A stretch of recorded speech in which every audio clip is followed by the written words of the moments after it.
Bismillah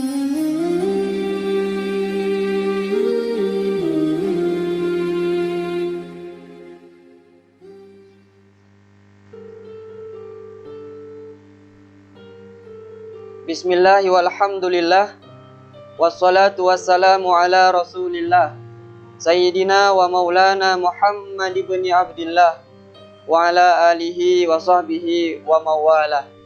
Ashhadu an la ilaha illallah wahdahu la syarikalah wa ashhadu anna sayyidana wa nabiyyana Muhammadan abduhu wa rasuluh la nabiyya ba'dah.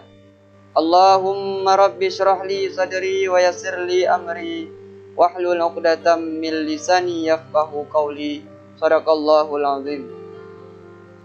Baiklah, dalam kesempatan ini insyaallah akan kita lanjutkan dengan mengkaji hadis yang pertama yang terdapat di dalam kitab Al-Arba'in An-Nawawiyah, yang mana dalam kesempatan ini kita akan mencoba mengkaji kitab Al-Arba'in An-Nawawiyah ini dengan salah satu daripada sekian banyak kitab syarahan kitab Al-Arba'in tersebut.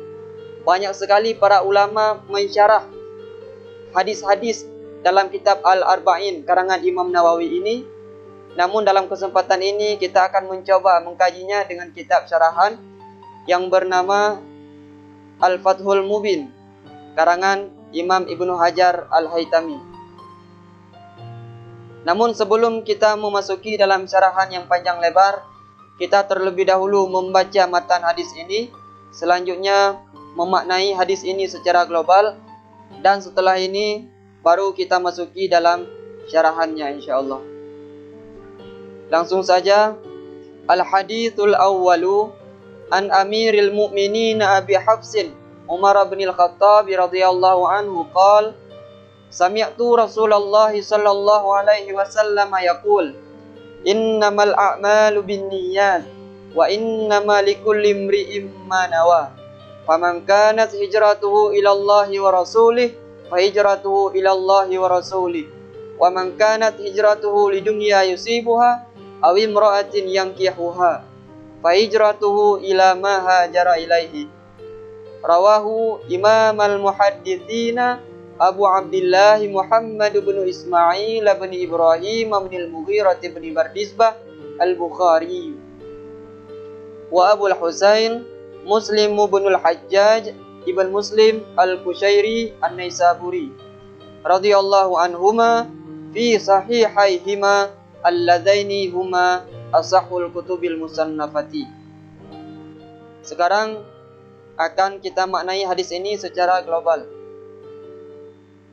Hadis yang pertama ini diriwayatkan daripada Amirul Mukminin yang kunyah beliau Abi Hafs, nama beliau Umar, anak daripada Al-Khattab.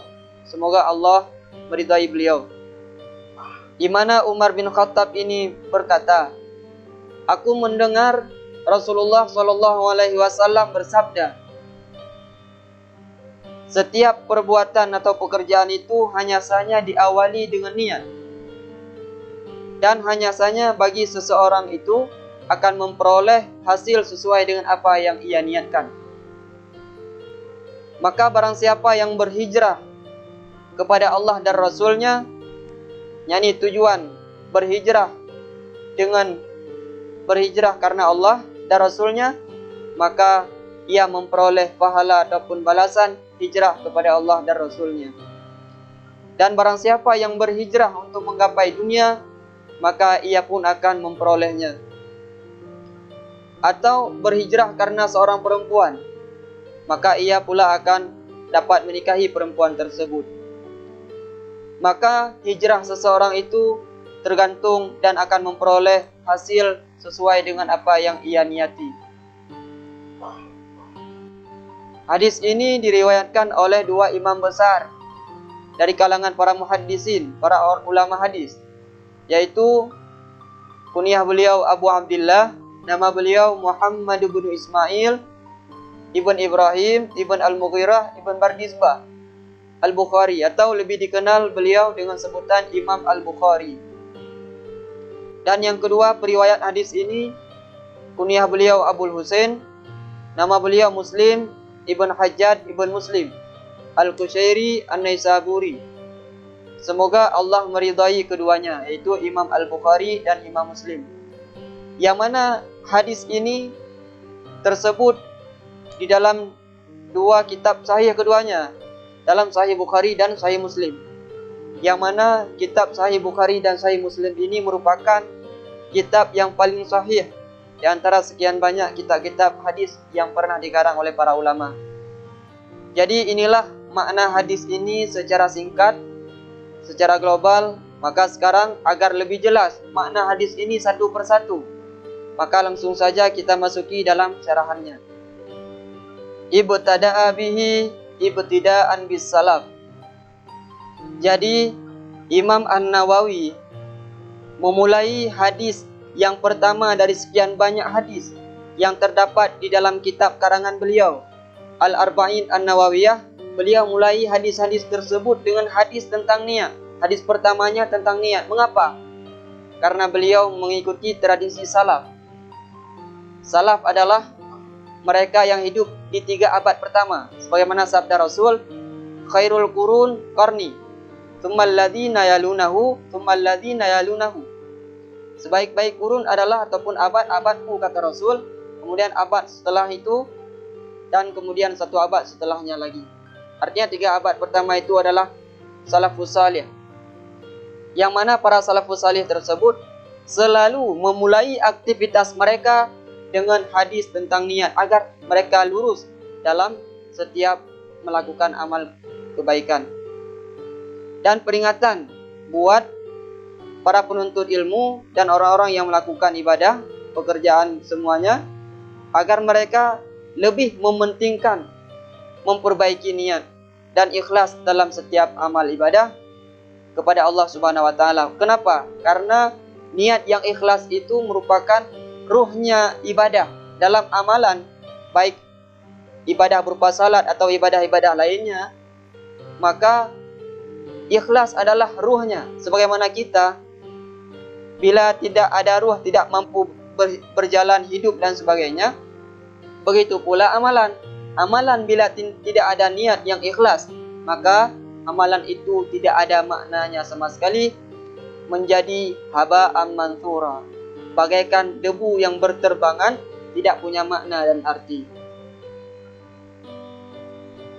Rawahu minal a'immatil huffaz fauqa salasi mi'ati nafsin wa qila sab'u mi'atin. Hadis ini diriwayatkan oleh para imam-imam yang hafiz. Hafiz yaitu para ulama yang hafal 100.000 hadis, sebagaimana dijelaskan di dalam kitab Al-Mawahib Al-Laduniyah oleh Imam Ibrahim Al-Bajuri, yang merupakan syarahan dari kitab Asy-Syama'il Al-Muhammadiyah. Qauluhu Al-Hafiz wa ahadu maratibi khamsatin bi ahli hadis.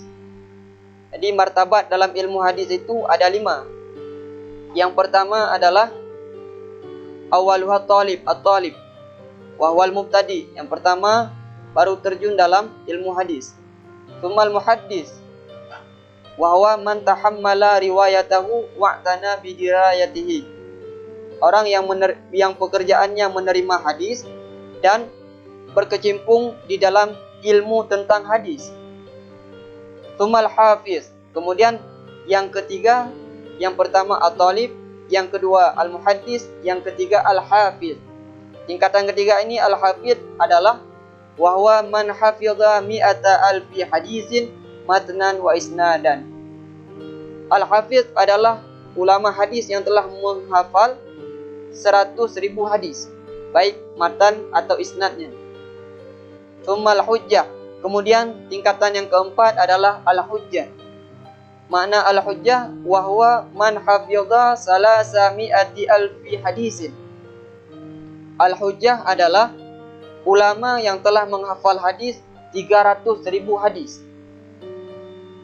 Kemudian yang kelima, tsummal hakim wa huwa man ahata bi jami'il ahadis.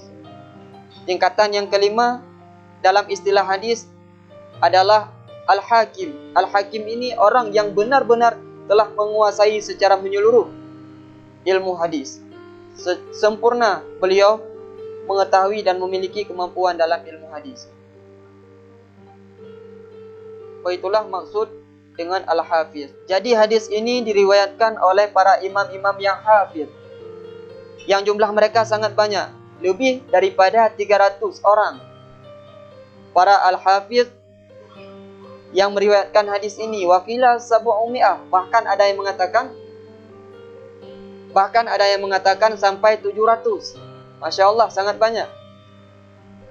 An Sa'id ibn Yahya bin Sa'id al-Ansari, an Muhammad ibn Ibrahim at-Taimi, walam yarauhu anhu ghairul Ansari, an Alqamah, walam yarauhu anhu ghairut Taimi.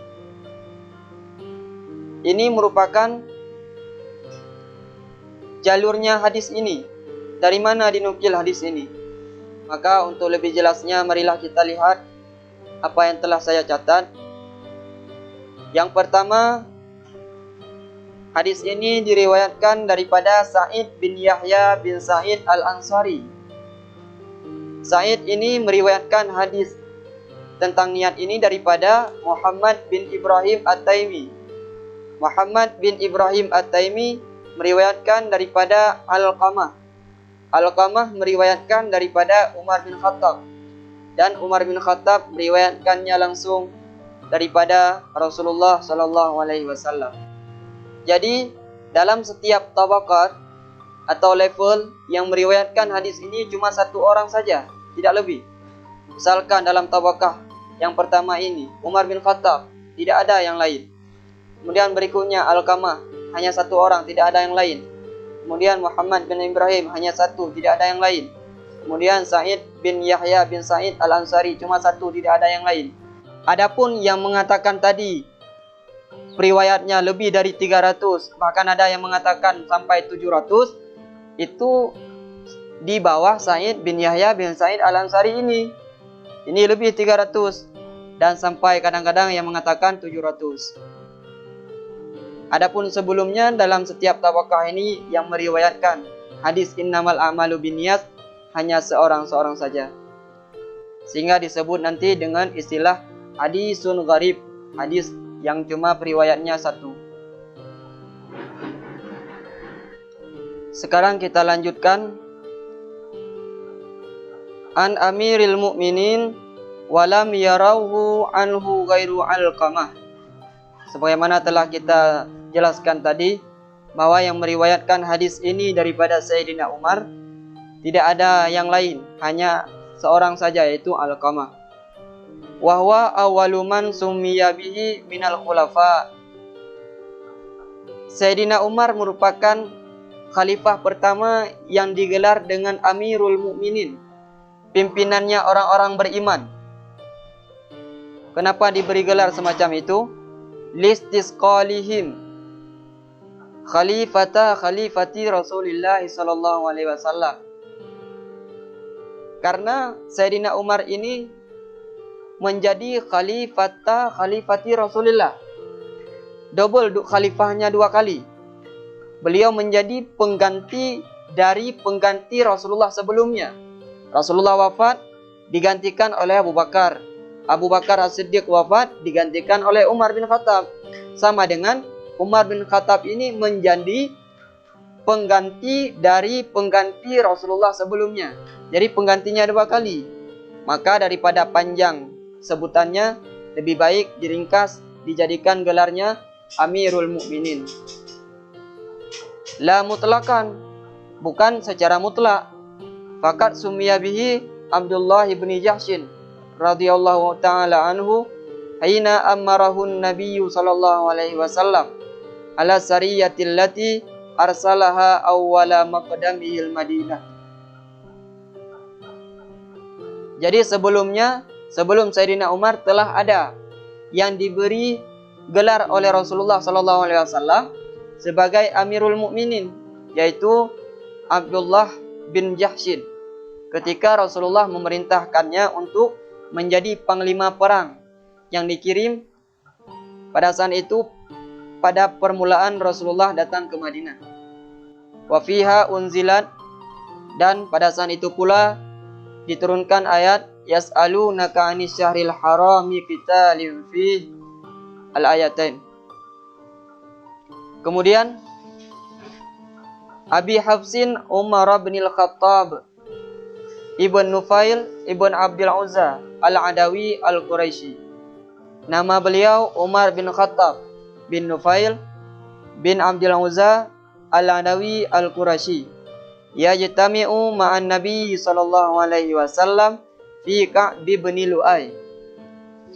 Umar bin Khattab kalau diurut-urut ke atas bertemu silsilah dengan Rasulullah sallallahu alaihi wasallam pada neneknya bernama Ka'b bin Lu'ay.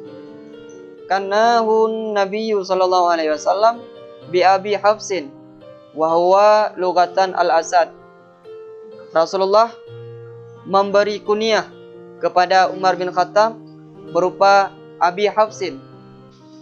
Abi Hafsin secara logat bermakna al-Asad, singa. Jadi Abu Hafsin ayah singa karena garangnya beliau.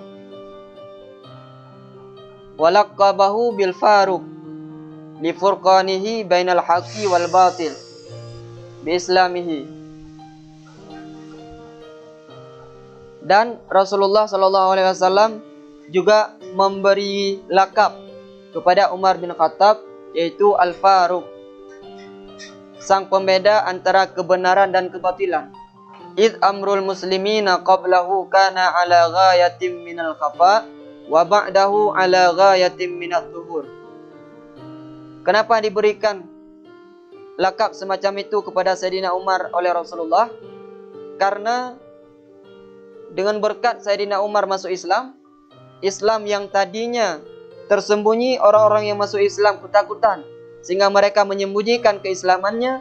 Namun setelah Umar masuk Islam, mereka berani menampakkan keislaman mereka dan Islam pun menjadi berkembang dan jaya.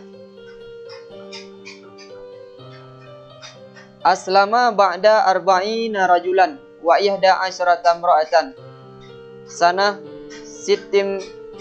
sittim minan nubuwah. Kapan Sayyidina Umar ini masuk Islam? Beliau masuk Islam pada urutan ke-52 setelah 40 orang laki-laki dan 11 orang perempuan. Jadi beliau di urutan ke-52 pada tahun 6 kenabian. Wa buyi'alahu bil khilafah yauma mauti Siddiq radhiyallahu taala anhuma. Wa huwa yaumus thulatsa di samanin bakin min Jumadal ula sanah salasa asyrata minal hijrati bi ahdim minhu ilaihi fa fatahal futuhal azimatal katsirah kama asyara sallallahu alaihi wasallam ila dzalika bi haditsil bi'ril masyhur. Sayyidina Umar dibaiat menjadi khulafah pada ketika meninggal atau wafatnya Sayyidina Abu Bakar As-Siddiq radhiyallahu taala anhuma, yaitu pada hari Selasa tanggal 22 Jumadal Ula pada tahun 13 Hijriah, dengan adanya janji atau pesan daripada Abu Bakar As-Siddiq bahwa setelah beliau wafat nanti yang menggantikan beliau dipesankan oleh Abu Bakar adalah Sayyidina Umar. Maka setelah Sayyidina Umar menjadi khalifah, beliau menaklukkan kota yang sangat banyak, melakukan pembebasan yang sangat luas, sebagaimana yang diisyarahkan oleh Rasulullah SAW dalam hadis sumur yang telah masyhur. Artinya Rasulullah bersabda ketika Sayyidina Abu Bakar dan Sayyidina Umar mengambil air dari sebuah sumur, Abu Bakar terlihat lemah dalam menarik timba ketika mengambil air daripada sumur tersebut, sedangkan Sayyidina Umar sangat kuat. Maka Rasulullah berkata Abu Bakar lemah. Artinya maksud lemah di situ adalah bukan lemah fisik, tapi mengisyarahkan bahwa tantangan yang terdapat pada masa kepemimpinan Abu Bakar As-Siddiq sangat banyak. Nabi palsu, orang yang tidak mau membayar zakat dan sebagainya, sangat banyak persoalan pada masa Sayyidina Abu Bakar As-Siddiq. Sedangkan pada masa Sayyidina Umar tidak banyak sebagaimana pada masa Abu Bakar Siddiq. Dan beliau melakukan perluasan yang sangat luas, menaklukkan kota-kota besar dan luar biasa. Hasil kemenangan umat Islam pada masa kepemimpinan Umar bin Khattab. Wa qad zakartu baqiyata ahwalihi wa manaqibihi wa 'azima siratihil hasanatil hamidah fi kitabi As-Sawa'iq Al-Muhriqah li ikhwani syayatin ahli dhalalati wal ibtida' waz zandaqah. Dan sungguh aku telah menyebutkan, kata Imam Ibnu Hajar Al-Haytami, tentang perkara-perkara yang luar biasa dan manakib-manakib daripada Umar bin Khattab dan keagungan perjalanan hidup beliau yang sangat terpuji di dalam kitabku yang berjudul As-Sawa'iqul Muhriqah Ikhwani Syayatin Ahli Dhalalati wal Ibtida' waz Zandaqah. Namun dalam kesempatan ini kita juga akan mencoba menjelaskan walau sedikit tentang kisah-kisah yang sangat luar biasa dalam kehidupan Sayyidina Umar bin Khattab. Salah satunya disebutkan di dalam kitab Al-Majalisus Saniyah karangan Imam Ahmad bin Syekh Al-Hijazi Al-Fashani. Wa manaqibuhu katsiratun. Manaqib daripada Umar bin Khattab sangat banyak, peristiwa-peristiwa yang luar biasa pada diri Sayyidina Umar sangat banyak. Antara lain minha qissatu Sariyah Al-Jabal Al-Masyhurah. Antara lain tentang kisah Sariyah dengan gunung yang telah masyhur kisah ini, di mana pada suatu ketika Umar bin Khattab mengirim Sariyah bin Zanim sebagai panglima perang kaum muslimin ke Persia untuk memerangi mereka. Pada saat itu kaum muslimin berada di gerbang Nihawan. Kaum muslimin hampir kalah karena pasukan musuh kaum musyrikin sangat banyak. Sehingga pada saat itu Umar bin Khattab yang sedang berada di Madinah naik ke atas mimbar dan berkhutbah. Beliau menyeru, "Wahai Sariyah, naiklah dan berlindunglah ke atas gunung." Maka suara Sayyidina Umar yang ada di Madinah itu sampai ke gerbang Nihawan dan didengar oleh Sariyah dan pasukannya. Sehingga mereka cepat-cepat lari ke atas gunung. Akhirnya singkat cerita, kaum muslimin pun memperoleh kemenangan pada peperangan tersebut. Masya Allah, luar biasa. Wa minha maruya an ibni Abbas annahu qala atat zalzalatun azimah fi zamani Umar hatta kadatil jibal an taqa'a man ala wajhil ardi wa dhalika aqibal fasli alladhi yusammunahu fasla amwas.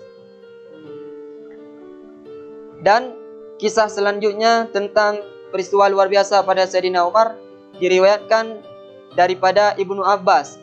Ibnu Abbas bercerita bahwa pada suatu ketika terjadi gempa goncangan yang sangat dahsyat pada masa Sayyidina Umar bin Khattab. Sehingga saking dahsyatnya goncangan gempa tersebut, sehingga gunung-gunung hampir tercabut dari tanah dan tertimpa di atas manusia. Begitu dahsyatnya gempa pada saat itu. Sehingga fadaraba Umarul arda bidurratihi. Maka datanglah Sayyidina Umar mengambil kantong tempat susunya dan memukul kantong tersebut ke tanah sambil berkata, "Uskuni ana adlun illam akun ana adlun fawailun li Umar." Wahai tanah, menetaplah, tetaplah jangan bergerak, jangan goncang. Karena aku ini adalah pemimpin yang adil. Bila mana aku tidak adil, maka celakalah bagi Umar. Fasakanas walam ya'ti ba'daha misluha. Maka setelah itu bumi pun tenang, gempa pun berhenti. Dan setelah kejadian itu tidak lagi terjadi yang namanya peristiwa gempa semacam itu. Wa minha ma katabahu linaili Misra lamma kataba ilaihi Amr bin al-As. Cerita selanjutnya, pada suatu ketika Amr bin As mengirim sepucuk surat kepada Umar bin Khattab yang isinya, innan nila la yazidu ziyadatahul mu'tad illa an tulqa fihi imra'atun bikrun. Sesungguhnya sungai Nil tidak lagi bertambah airnya kecuali bila dicampakkan anak gadis perempuan yang masih perawan ke dalamnya, baru ia bertambah. Fa amara ayyulqa fihi kitabuhu badlal mar'ati wa min jumlati ma huwa maktubun fihi. Lalu Sayyidina Umar mengirim surat kepada sungai Nil yang isinya, in kunta tatla'u min indillah fatla' wa in kunta tatla'u min indi nafsik fala hajata lana bika. Wahai sungai Nil, seandainya engkau mengeluarkan air daripada sisi Allah, maka keluarlah. Namun bila engkau mengeluarkan airmu dari sisimu sendiri, bukan karena Allah, bukan dari Allah, maka kami tidak butuh kepadamu. Fatala'a walam tulqa fihi ba'da dzalika imra'atun. Maka setelah dicampakkan surat Sayyidina Umar tadi yang berisi peringatan kepada sungai Nil itu, akhirnya sungai Nil pun bertambah airnya sebagaimana biasa, dan setelah itu tidak lagi ada ritual mencampakkan atau melempar anak gadis yang masih perawan ke dalam sungai Nil. Ini merupakan sebagian kecil kisah-kisah yang menceritakan tentang bagaimana kelebihan yang Allah berikan kepada Umar bin Khattab radhiyallahu anhu. Sekarang kita kembali ke dalam kitab Al-Fathul Mubin. Wastushhida ala yadi nasraniyin ismuhu Abu Lu'lu'ah yaumal arbi'a li arba'in bakina min dzil hijjah sanah salasin wa ishrin minal hijrati wa huwa ibnu salasin wa sittina ala sahih. Lalu akhirnya setelah perjalanan hidup yang panjang, beliau pun syahid, dibunuh oleh seorang Nasrani yang bernama Abu Lu'lu'ah pada hari Rabu tanggal 26 Zulhijjah tahun 23 Hijrah. Beliau pada saat itu wafat dalam umur 63 tahun menurut pendapat yang sahih. Radhiyallahu ta'ala anhu qala duna ghairihi id lam yarwi hadzal haditsa ghairuhu min tariqin sahih wa in rawahu nahu 20 sahabiyan bahwa wa in ajma'u ala sihhatihi fardun gharib bi'tibari awwalihi bal takarraratil gharabatu fihi arba'a marratin kama marra wa huwa masyhurun bi'tibari akhirih wa laysa bimutawatirin lianna syartal mutawatir ayyu jada fihi adadut tawaturi fi jami'i tabaqatihi. Jadi hadis ini cuma diriwayatkan oleh Umar bin Khattab daripada Rasulullah SAW. Artinya yang meriwayatkan hadis ini daripada Rasul hanya Umar bin Khattab daripada jalur yang sahih, tapi sedangkan daripada jalur yang lain yang tidak sahih ada sekitar 20 sahabat.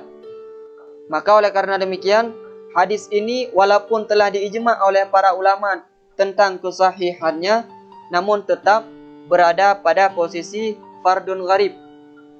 Hadis terasing gharib. Hadis yang cuma diriwayatkan oleh satu perawi, tidak lebih. Dengan iktibar permulaannya.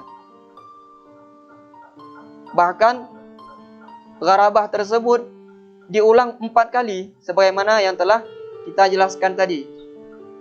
Nah, ini dalam struktur ini jelas bahwa yang meriwayatkan hadis ini dalam setiap tabakat, dalam setiap level cuma satu. Mulai daripada Umar bin Khattab mengambil hadis daripada Rasul, satu daripada jalur yang sahih, kemudian Alqamah juga satu, Muhammad bin Ibrahim At-Taimi juga satu, Sa'id bin Yahya bin Sa'id Al-Ansari juga satu. Kemudian setelah Sa'id barulah sampai lebih dari 300 bahkan sampai 700. Namun sebelumnya dengan iktibar. Awal maksudnya sebelum Sa'id cuma satu, yaitu pada Umar bin Khattab. Sedangkan setelah Sa'id ini telah masyhur, telah populer hadis ini. Karena hadis bila ditinjau dari segi jumlah perawi, satu perawi disebut dengan gharib, dua perawi disebut dengan aziz, tiga perawi disebut dengan masyhur. Lebih dari tiga, ada yang mengatakan 4, ada yang mengatakan pendapat mukhtar. 10 itu baru dianggap dengan tawatur, mutawatir. Sedangkan hadis ini bila ditinjau pada permulaan perawinya cuma 1, maka tergolong dalam hadis gharib. Meskipun diakui kesahihannya, artinya hadis ini merupakan hadis yang sahih. Sami'tu Rasulullah sallallahu alaihi wasallam yaqul, innama. Kata Sayyidina Umar, aku mendengar Rasulullah sallallahu alaihi wasallam bersabda, di permulaan sabda Rasul disebutkan innamal a'malu binniyat. Innama yang pertama. Karena ketika hadis ini disyarah, maka satu-satu yang dijelaskan, per kalimat dijelaskan. Innama hiya litaqwiyatil hukmi alladhi fi hayziha ittifaqan wa min thamma wajaba ay yakuna ma'luman lil muqatabi aw munazzalan manzilatahu wa li ifadatil hasri wad'an 'alal asahi fihima inda jumhuril usuliyin. Jadi menurut ulama usul fikih, innama ini terkadang berfaedah taqwiyatul hukmi, menguatkan hukum yang disebutkan nanti benar-benar kuat. Dan terkadang berfaedah hasar, pembatasan. Khilafan li jumhurin nuhati wa huwa isbatul hukmi lima ba'daha wa nafyuhu amma adaha. Wa dzalika li annaha waradas fi kalamihim lahu ghaliban. Berbeda halnya dengan ulama nahwu. Menurut ulama nahwu, innama tersebut berfaedah menetapkan suatu hukum. Perkara yang ada di depan innama itu ditetapkan hukumnya, sedangkan perkara yang lain selainnya dinafikan semua. Karena hal tersebut yang datang dalam pembicaraan mereka secara kebiasaan. Biasanya bila ada innama dalam pembicaraan mereka, maka tujuannya adalah menetapkan suatu hukum pada suatu perkara yang ada di depan innama, sedangkan perkara yang lain yang tidak disebutkan di depan innama itu semua dinafikan. Wal aslu al haqiqah jawazuhu ghalabatil isti'mal fi ghairi ma wada'as lahu khilafal asl. Namun boleh juga kita menggunakan innama bukan semacam itu sesuai dengan prosedurnya, namun itu telah menyalahi asal ataupun hakikat pada dasar penggunaan innama. Fala budda lahu min dalil, maka memerlukanlah kepada dalil. Wali annaha binaan ala annaha ghairu basitah murakkabah min innal isbatiyah wa man nafiyah. Ternyata innama ini tersusun daripada dua kalimat. Inna isbatiyah artinya menetapkan suatu perkara, dan innama manafiyah, menafikan perkara yang lain. Fa imma antum fiyal hukma amma ba'daha wa tusbitahu li ghairi wa huwa batilun ijman. Seandainya kita menjadikan perkara yang ada di depan innama itu nafi, kita nafikan, kita tiadakan, sedangkan perkara yang tidak kita sebutkan di depan innama itu yang kita tetapkan, maka itu batil karena berbeda dengan ijma. Wa imma aksuhu wa huwal matlub. Adapun sebaliknya, sebagaimana kita jelaskan tadi, bahwa perkara yang ada di depan innama itu yang kita tetapkan hukumnya, sedangkan perkara yang lain kita nafikan semua. Itu yang matlub dan yang dibenarkan.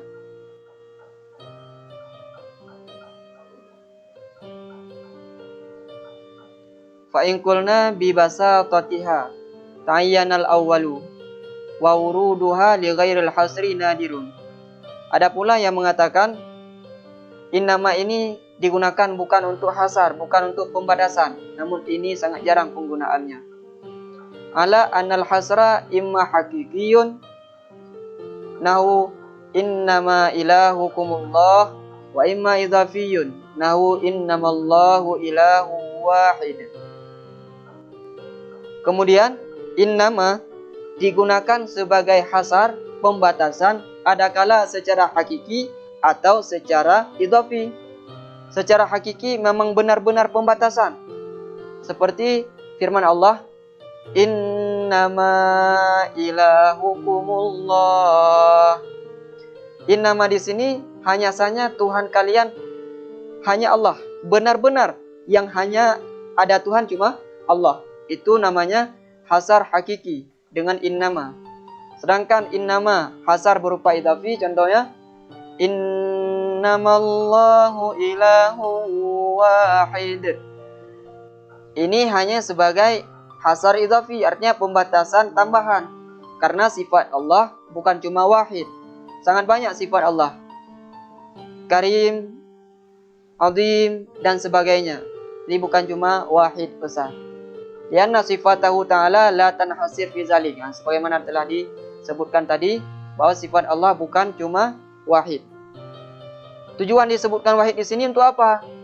Wa innama qusida bihi raddu ala munkirit tauhid.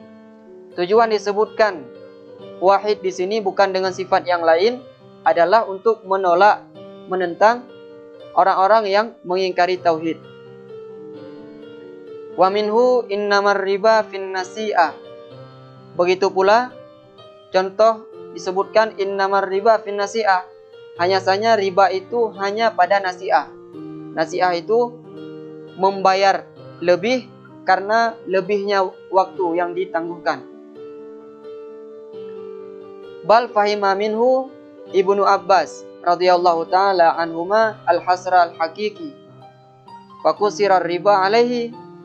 Namun Ibnu Abbas memahami innamar riba fin nasi'ah ini memang terbatas riba pada nasi'ah, padahal riba itu bukan terjadi pada nasi'ah saja. Banyak bagian-bagian riba yang bukan cuma pada nasi'ah. Wa qala al-jumhur in kana idhafiyan fadhahirun aw haqiqiyan famafhumuhu mansukhun bi adillatin ukhra. Namun kata mayoritas ulama, seandainya maksud dalam kalimat innamar riba fin nasi'ah ini, innama ini hanya sebatas idhafi, maka itu jelas. Namun bila disebutkan innama di sini berfaedah hasar hakiki, maka pemahaman tersebut telah dimansuh, telah dihapus dengan adanya dalil-dalil yang lain yang lebih kuat daripadanya. Wa innama hasuna hal qama amrun ba'da innama qama zaidun walam yakun tahsilan lil hasil li'annaha qad yatajawwazu biha li ghairil hasad wa tarakhiha fihi an ma qama illa zaidun li'annahu qadrun mushtarakun bainahuma wa ikhtassa tsani bi ziyadati quwwatin fihi li ziyadati hurufihi nadhiru sawfa wa sin litanfis wa li'annahu fihi lafdhiyyun litasrih bima wa illa jam'an bainan nafi wal isbat bil mutabaqati wa fi innama ma'nawiyun. Jadi ini pembahasan innama dari segi ilmu nahwu. Agar lebih jelasnya, maka lebih baik kita langsung melihat dan mempelajari secara mendetail ilmu nahwunya. Wa qawlu syarihin al-ansabu annaha laysat lil hasri mutlaqan. Pensyarah berkata, tidak selamanya kalimat innama itu menunjukkan kepada hasar, pembatasan. Misalkan dalam hadis, ma min nabiyyin minal anbiya illa wa qad utiya minal ayat ma misluhu amana alaihil bashar wa innama kana alladhi utituhu wahyan. Tidak ada seorang pun nabi dari sekian banyak para nabi kecuali mereka telah diberikan ayat atau mukjizat yang tidak pernah terjadi sebelumnya yang diimani oleh manusia. Dan hanya saja aku diberikan mukjizat berupa wahyu atau Al-Quran. Jadi innama di sini ini juga bukan pembatasan, karena mukjizat Nabi bukan cuma Al-Quran. Beliau mempunyai mukjizat bisa membelah bulan, Isra Mi'raj dan sebagainya. Sangat banyak mukjizat Rasulullah sallallahu alaihi wasallam. Sedangkan di sini disebutkan hanya saja aku diberikan mukjizat berupa Al-Quran saja. Berarti innama di sini bukanlah sebuah pembatasan. Wa yalzamu min kauniha lil hasri nafyul mu'jizati an ghairil Qur'an wa annahu yamtani'ul ihtijaz bi ghairihi li nafyil mu'jizati anhu laisa fi mahallihi. Jadi innama di sini sebagaimana telah kita jelaskan bukanlah sebuah pembatasan, karena masih ada mukjizat-mukjizat yang lain. Lama qararnahu min annal hasra yakunu idafiyan wa huwa huna kadzalik. Jadi di sini bukanlah innama hasar hakiki, tapi hasar idafi. Fa hasaral mu'jizatu fil Qur'ani laisa linafyiha an ghairi bal litamyizihi an sairil mu'jizat bi annahu al mu'jizatul kubra daimah al mahfudah min at-taghyiri wa tabdil allati lam yukhar al mu'aniduna bimisliha. Fasaratil mu'jizatu kulluha ka'annaha fi dhamanihi fahusirat fihi. Namun tujuan disebutkan oleh baginda Nabi, wa inna makana alladhi utituhu wahyan. Aku hanya diberikan mukjizat berupa wahyu atau Al-Quran oleh Allah. Tujuannya apa? Padahal ada mukjizat-mukjizat yang lain. Tujuannya adalah karena Al-Quran tersebut merupakan mukjizat yang masih kekal dan tidak dapat diubah sama sekali, tetap relevan sepanjang masa sampai sekarang. Maka seluruh mukjizat-mukjizat yang lain semuanya sudah terkandung di dalam mukjizatnya Al-Quran yang sangat luar biasa. Maka disebutkanlah dalam hadis ini cuma diberikan mukjizat berupa Al-Quran, meskipun ini bukanlah pembatasan secara hakiki, namun hanya secara idafi, karena masih banyak mukjizat-mukjizat Nabi yang lainnya. Wa nadhiruhu, perbandingannya ialah dalam ayat juga disebutkan innamal mu'minuna alladzina idza dzukirallahu wajilat qulubuhum. Hanya saja orang-orang yang beriman itu, tanda orang beriman adalah mereka-mereka yang ketika mendengar nama Allah bergetar hati mereka. Ini juga termasuk dalam hasar idafi, pembatasan secara tambahan, bukan hakiki. Karena kalau kita katakan ini adalah pembatasan hakiki, sama dengan kita yang ketika mendengar nama Allah tidak gemetar hatinya, maka kita bukan termasuk orang-orang yang beriman. Karena dalam ayat ini, orang yang beriman, yang dianggap beriman hanya orang yang ketika mendengar nama Allah bergetar hatinya. Maka orang yang tidak bergetar hatinya tidak dianggap orang beriman. Kalau kita menganggap innama hanya hasar hakiki. Adapun makna di sini yang benar adalah innamal kamiluna fil iman. Hanya saja orang-orang yang sempurna imannya. Ketika mendengar nama Allah, gemetar hatinya. Itu tanda orang yang sempurna imannya. Begitu pula dalam ayat yang lain, innama anta mundzir ay bin nisbati liman la yu'min. Hanya saja engkau wahai Muhammad pemberi kabar ketakutan. Ini juga dengan dinisbahkan bagi orang yang tidak beriman. Karena Rasulullah bukan cuma munzir, tapi beliau juga mubasyir, mubasyira wa nadhira. Beliau juga pemberi kabar gembira bagi orang-orang yang beriman akan mendapatkan surga. Jadi beliau bukan cuma berstatus sebagai munzir, pemberi kabar ketakutan, yaitu berupa neraka. Akan tetapi beliau juga mubasyir. Innama ana basyarum mithlukum wa innakum takhtasimuna ilayya. Ay bin nisbati li adamil itla'i ala bawatinil umur. Kata Rasul, hanya saja aku adalah manusia sama seperti kalian, manusia biasa yang sama seperti kalian. Itu maknanya bukan persis sama, tidak ada beda sama sekali. Namun yang inti yang ingin disampaikan Nabi, beliau tidak mampu untuk mengetahui hal-hal yang batin yang ada di dalam hati-hati manusia dan sebagainya, hal-hal bawatin yang tidak dapat diketahui, tidak mampu beliau ketahui. Kemudian dalam ayat yang lain, innamal hayatud dunya la'ibu wa lahun, ai bin nisbati liman atharaha. Hanya saja dunia ini adalah tempat bersenda gurau, tempat tipuan, tempat yang penuh dengan tipu daya. Apakah itu mencakup bagi seluruh umat manusia, baik muslim ataupun kafir, baik orang mencintai dunia berlebihan ataupun tidak? Tidak demikian. Karena dunia sebagai tempat tipu daya, tempat bersenda gurau, hanya bagi orang-orang yang mendahulukan dan lebih mementingkan duniawi daripada ukhrawi.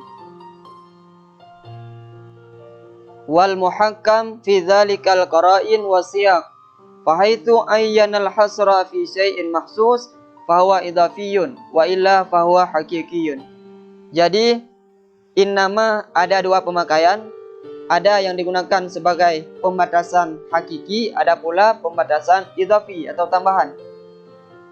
Maka kita harus melihat siyak dan karinah, menunjukkan ke salah satu yang mana. Apakah innama yang terdapat itu menunjukkan kepada pembatasan secara hakiki atau sekedar idhafi. Fa in qulta hazfu innama fi riwayatin sahihatin yadullu ala adami i'tibaril hasri. Maka seandainya engkau berkata atau bertanya, membuang innama, lafaz innama dalam riwayat yang lain dibuang.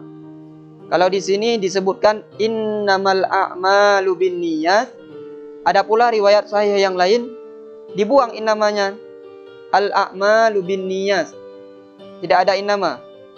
Itu menunjukkan tidak diiktibarnya hasar di sini.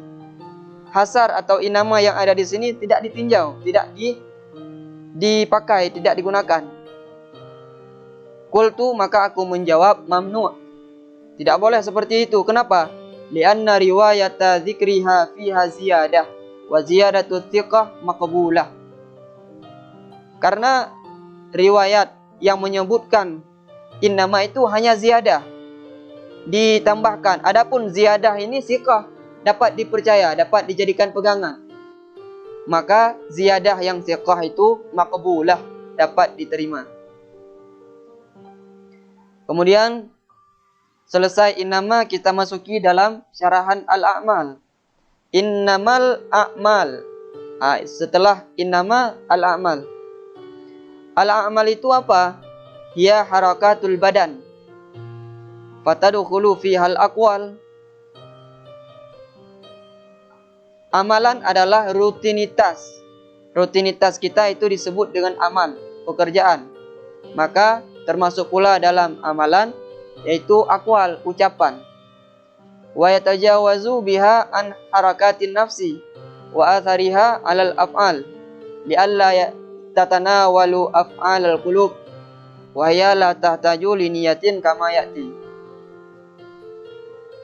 Sedangkan af'al qulub yaitu pekerjaan hati, maka itu tidak termasuk dalam kategori amal, karena dia tidak memerlukan kepada niat, sebagaimana yang akan dijelaskan ke depan.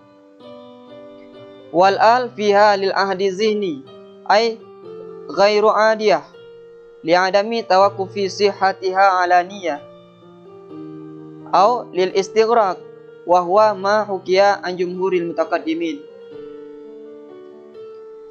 Kemudian alif lam yang terdapat dalam kata-kata al-amal, kan ada alif lam itu. Alif lam tersebut berfaedah ahdi zihni. Kita sudah paham amalan yang dimaksud ini apa? Adalah amal ibadah, yang sehingga keluarlah adiyah, amalan yang biasa kita lakukan. Misalkan kita mandi, bila tidak ada niat, maka itu menjadi adat, bukan menjadi ibadah. Tapi kalau ada niat, kita mandi untuk pergi salat Jumat, maka itu mendapatkan pahala dan menjadi ibadah. Karena kalau ada, tidak mesti adanya niat. Dia dapat dilakukan tanpa disertakan dengan niat. Misalkan mandi biasa di hari-hari biasa selain hari Jumat pun bisa. Namun dengan kita berniat mandi di hari Jumat, maka itu menjadi ibadah. Atau boleh pula kita menjadikan alif lam tersebut sebagai berfaedah istighraq, artinya mencakup keseluruhan. Sebagaimana yang dihikayahkan daripada mayoritas ulama mutaqaddimin. Wala yuraddu alaihi nahwul uqli minal adiyat wa nahu qada'ud duyuni minal wajibat lianna man arada thawaba alaihi yahtaja ila niyatin kama ya'ti la mutlaqan li husulil maqsudi biwujudi suratihi. Seperti kita makan, kita membayar hutang. Makan adalah sesuatu kebiasaan yang kita lakukan. Sedangkan membayar hutang hukumnya wajib.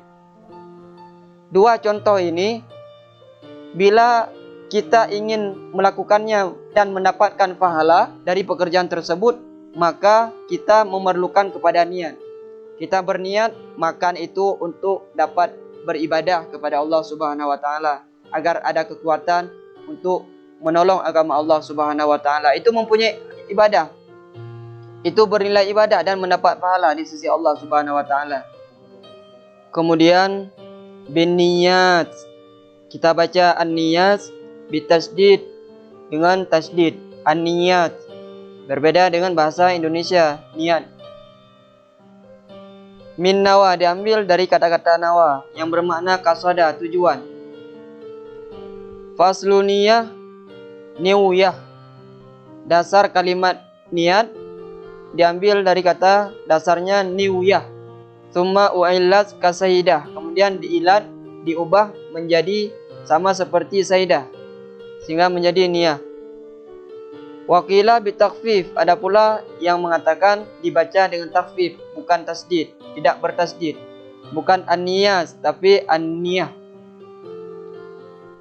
Min wana abta'a. Diambil dari kalimat wana, artinya abta'a, pelan-pelan atau lambat. Li'annahu yahtaju fi tashihiha ila naw'i ibta' ay bisababiha. Karena untuk mentashihkan niat harus dengan sebab pelan-pelan, sedikit demi sedikit. Aw musahabatullah, atau menyertai baginya niat. Fa'alal awwali huwa juz'un minal ibadah wa huwal asah. Wa 'ala tsani hiya syartun. Bila kita melihat makna yang pertama, yaitu qasada, makna niat yang pertama tadi yaitu qasada, yang kedua abta'a. Bila diambil dari kalimat dasarnya nawa, maka maknanya qasada. Jadi bila kita artikan niat itu dengan makna qasada, maka ia termasuk salah satu juzuk daripada ibadat, termasuk dalam bahagian ibadat. Dan itu adalah pendapat yang asah, yang kuat. Sedangkan pendapat yang kedua memaknai niat diambil dari kalimat wana yang artinya abta'a, maka dia termasuk dalam syarat ibadat. Wa ufridat fi riwayatin bi annaha masdarun wa jumi'at fi hadhihi li ikhtilafi anwa'iha. Ada riwayat yang menjadikan lafaz an-niyas dengan mufrad, bukan jamak. An-niyah, bukan an-niyat. Kalau niyatun itu satu niat. Tapi kalau jamak an-niyat seperti dalam riwayat ini itu banyak niat. Kenapa? Karena berbeda pembagian-pembagiannya. Banyak sekali bagian-bagian niat. Maka di sini disebutkan ibarat jamak, dibuat kalimat niat dengan jamak.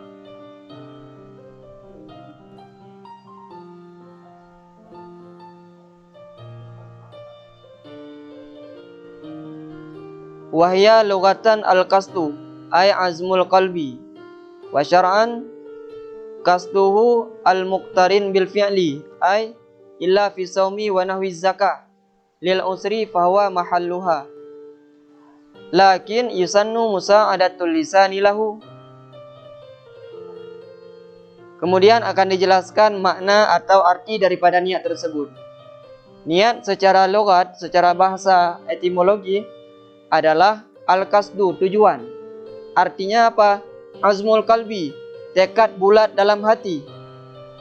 Wa syar'an qasduhu al-muqtarin bil fi'li. Sedangkan pada syarak maknanya adalah tujuan dalam hati kita melakukan sesuatu pekerjaan yang menyertai dengan pekerjaan tersebut. Artinya kecuali pada puasa dan sumpama zakat, karena sukar untuk menyertai niat dengan perbuatan seperti puasa, sangat sulit, maka tidak masalah kita dahulukan niat daripada pekerjaan tersebut. Fahuwa mahalluha, dan tempat niat itu berada di dalam hati. Lakin yusannu musa'adatul lisani lahu, akan tetapi disunatkan melafadzkan niat tersebut dengan lidah agar membantu hati dalam melakukan niat. Jadi hukum melafadzkan niat dengan lisan adalah sunnah sebagaimana yang diutarakan oleh para ulama mazhab. Seperti yang dijelaskan di dalam kitab Al-Fiqhul Islami wa Adillatuh, juzuk 1 halaman 613 karangan Syekh Wahbah Az-Zuhaili. Mahallun niyati wa mahallut ta'ini huwal qalbu bittifaqi. Mahal niat atau tempat kita berniat adalah di hati. Begitu pula mahal ta'yin niat di hati. Itu sepakat para ulama mazhab menyatakan bahwa tempat niat itu terletaknya di hati. Wa yundabu indal jumhuri ghairil malikiyah at-talaffuzu bin niyah. Namun disunnahkan menurut mayoritas ulama mazhab selain mazhab Maliki untuk melafadzkan niat tersebut, mengucapkan niat dengan lisan, hukumnya sunnah. Wa qala al-malikiyatu, sedangkan menurut mazhab Maliki yajuzu talaffudhu bin niyah wal aula tarkuhu fi salatin aw ghairiha. Boleh melafadzkan niat, bukan dilarang, tapi boleh melakukan niat, namun lebih baik ditinggalkan, baik dalam salat atau di luar salat. Jadi kesimpulannya, mahal berniat atau tempat kita melakukan niat terletaknya di hati, namun untuk memudahkan hati dalam berniat dibantu dengan mengucapkan dengan lisan. Kita mengucapkan lafaz niat dengan lisan agar hati ini mudah dalam berniat. Sehingga disunahkan melafadzkan niat dalam 3 mazhab, yaitu mazhab Syafi'i, Hanafi dan Hambali. Adapun mazhab yang keempat, yaitu mazhab Maliki, mereka tidak melarang, namun lebih baik untuk ditinggalkan. Jadi melafadzkan niat dalam keempat-empat mazhab tidak ada yang melarangnya. Wallahu a'lam. Kemudian kita kembali ke dalam kitab Al-Fathul Mubin.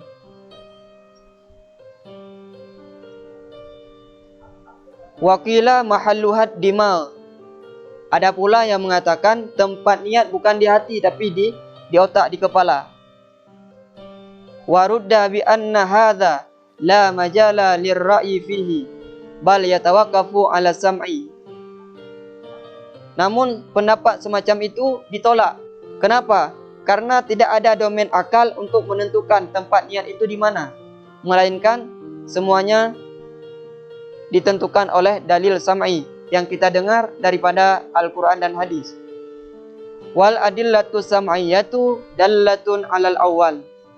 Adapun dalil sam'iyah baik berupa Al-Quran dan hadis menunjukkan bahwa pendapat yang benar itu adalah yang pertama. Tempat niat itu di hati, bukan di otak atau kepala. Minha khabarun, sebahagian daripada dalil yang menyatakan demikian adalah hadis at-taqwa hahuna, takwa di sini. Wa asyara biyadihi ila sadrihi salasan. Rasul mengisyarahkan, menunjukkan ketika menyebutkan hadis ini at-taqwa hahuna, menunjukkan ke dada beliau. At-taqwa hahuna, at-taqwa hahuna, at-taqwa hahuna. Takwa itu di sini, takwa itu di sini, takwa itu di sini. Berarti menunjukkan niat terletaknya di dalam hati, bukan pada otak. Wa aidan fal ikhlasul lazim laha mahalluhal qalbu ittifaqan. Begitu pula ikhlas. Sepakat para ulama, ikhlas itu melazimi di dalam hati. Tempatnya di dalam hati, bukan di dalam kepala atau dalam otak kita.